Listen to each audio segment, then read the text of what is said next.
Rahasia di balik alam arwah, bakat-bakat setiap orang ditentukan di alam arwah. Allah menciptakan Nur Muhammad seperti rupa burung merak, lalu dimasukkan ke dalam kurungan mutiara digantungkan di Syajaratul Yakin.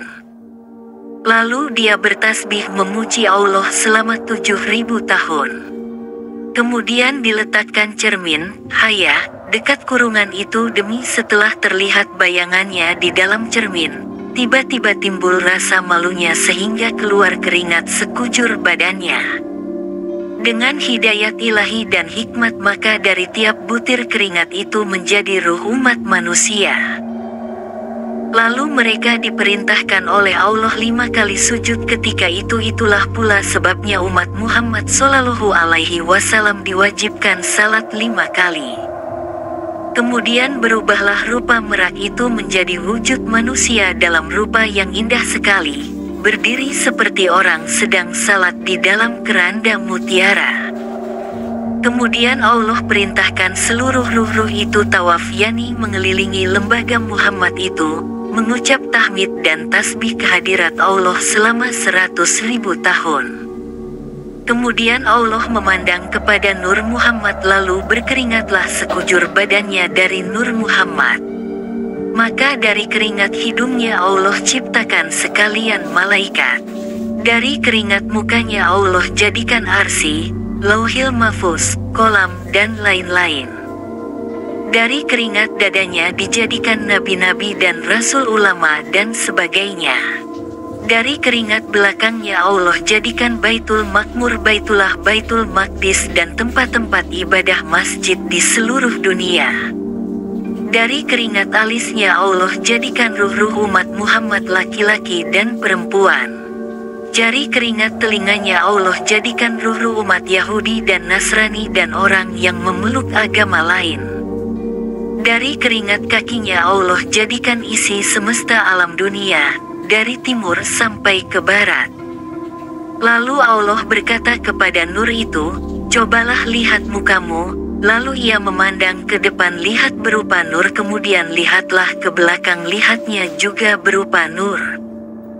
Lalu dia memandang ke kiri dan ke kanan, dilihatnya demikian juga. Itulah yang akan menjadi sahabatnya nanti di dunia, yaitu Abu Bakar, Umar, Utsman, dan Ali bin Abi Thalib. Kemudian Nur Muhammad lalu bertasbih kehadirat Allah selama 70.000 tahun. Kemudian Allah jadikan dari Nur Muhammad itu nur sekalian para nabi-nabi. Kemudian Allah jadikan ruh umat Muhammad dari Nur Muhammad, dan Allah jadikan ruh umat-umat yang lain dari nur nabinya masing-masing. Kemudian ruh umat Nabi Muhammad sama-sama mengucapkan kalimat tauhid, tiada Tuhan kecuali Allah, Nabi Muhammad utusan Allah. Kemudian Allah jadikan sebuah pelita dari yang merah yang bagian luar dapat dilihat dari sebelah dalamnya karena sangat beningnya. Seterusnya Allah ciptakan bentuk Muhammad dan diletakkan dalam lampu itu. Dia berdiri seperti sedang salat, kemudian ruh-ruh para nabi mengelilingi Nur Muhammad serta mengucap Subhanallah dan La ilaha illallah selama 100 tahun. Kemudian sesudah itu, Allah memerintahkan ruh memandang kepada Nur Muhammad, akan tetapi pemandangan mereka itu tidak sama. Ada yang dapat melihat kepalanya, ada yang dapat melihat matanya dan sebagainya. Ada ruh yang dapat melihat kepalanya, bila nanti lahir di dunia dia akan menjadi pembesar, raja atau presiden dan sebagainya. Yang melihat keningnya akan menjadi raja yang adil. Yang melihat matanya akan menjadi orang yang hafal Al-Quran. Yang melihat alisnya akan menjadi seorang pelukis. Yang melihat telinganya akan menjadi orang yang suka menuntut ilmu pengetahuan. Yang melihat pipinya akan menjadi orang yang suka berbuat kebaikan kepada sesama manusia. Yang melihat bibirnya akan menjadi pegawai raja. Yang cuma melihat hidungnya akan menjadi ahli hukum, cerdik, pandai, dan sebagainya. Yang cuma dapat melihat mulutnya akan menjadi orang suka berpuasa. Pertama. Yang cuma dapat melihat giginya akan menjadi orang tercantik di dunia. Yang dapat melihat lidahnya akan menjadi utusan raja-raja. Yang dapat melihat tenggorokannya akan menjadi penasehat mubalik bukan propaganda dan para muasin. Yang dapat melihat janggutnya akan menjadi orang yang suka berjuang di jalan Allah. Yang dapat melihat tengkuknya akan menjadi orang yang ahli dalam berniaga. Yang melihat lengannya akan menjadi orang yang pandai menggunakan senjata, pandai memanah dan memacu kuda. Yang melihat lengan kanannya akan menjadi orang yang ahli penangkap ikan. Yang dapat melihat lengan kirinya akan menjadi ahli penjahit pakaian. Yang dapat melihat tapak tangan kanannya akan menjadi tukang emas atau tukang timbangan. Yang dapat melihat telapak tangan kirinya akan menjadi tukang menimbang. Yang melihat dua lengannya akan menjadi orang dermawan. Yang dapat melihat belakang tangan kanannya akan menjadi orang yang pandai memasak. Yang dapat melihat belakang tangan kirinya akan menjadi orang yang paling berhemat. Yang dapat melihat ruas jari kanannya akan menjadi tukang menjahit.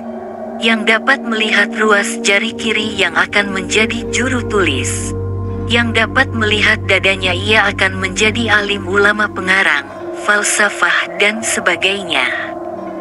Yang dapat melihat belakangnya akan menjadi orang yang sangat berbakti kepada Tuhan.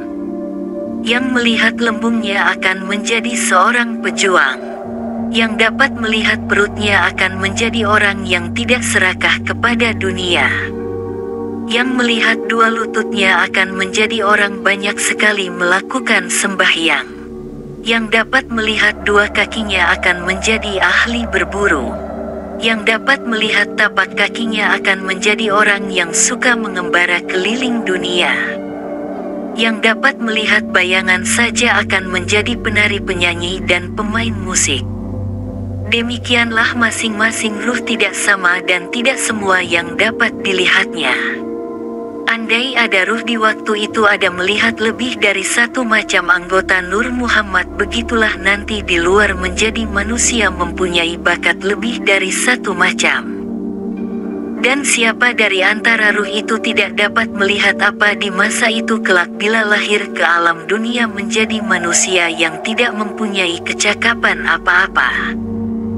Jadi jelasnya bakat-bakat manusia yang kita buktikan ke dunia ini, baik dia sebagai pengarang, ahli pidato, atau pelukis, seni dan sebagainya. Itu adalah bakat-bakat yang telah diperbaiki semenjak dia berada di alam arwah oleh Allah Subhanahu wa Ta'ala. Informasi ini didapatkan dari sebuah buku kuno yang tidak ada nama penulisnya namun masih mencantumkan nama penerbitnya, yang tidak lain penerbit Ema Jaya. Saya juga kurang yakin buku ini apa masih ada di pasaran atau tidak karena saya juga mendapatkannya dalam waktu yang tidak disangka-sangka. Ada dua buku yang saya dapatkan sebelumnya selain buku ini. Yang pertama saya dapatkan buku tentang Babat Cirebon yang sama tidak ada pengarangnya namun penerbit yang berbeda. Dan buku yang satu ini ialah dengan judul Berita Alam Gaib Sebelum dan Sesudah Hari Kemudian. Bila mana ada pengarang yang mengaku buku ini, bisa sertakan ke dalam kolom komentar agar kami cantumkan ke dalam deskripsi atau video-video yang akan kami buat bila mana mengambil sepenggal cerita dari buku ini. Dan sebelumnya saya juga jelaskan bahwasanya cerita ini bukan hanya dari satu sumber yang kami dapatkan, namun ada beberapa sumber lain terutama dari pencarian Google yang lagi-lagi saya lupa tidak mencantumkan nama blog ataupun sejenisnya. Sekali lagi saya minta maaf jika tidak minta izin secara langsung, namun jika ada yang mengaku cerita ini karangannya bisa sertakan di kolom komentar. Nanti bisa kami tambahkan dalam deskripsi agar karyanya bisa kami promosikan juga. Terima kasih segala pengertiannya dan juga kebaikannya.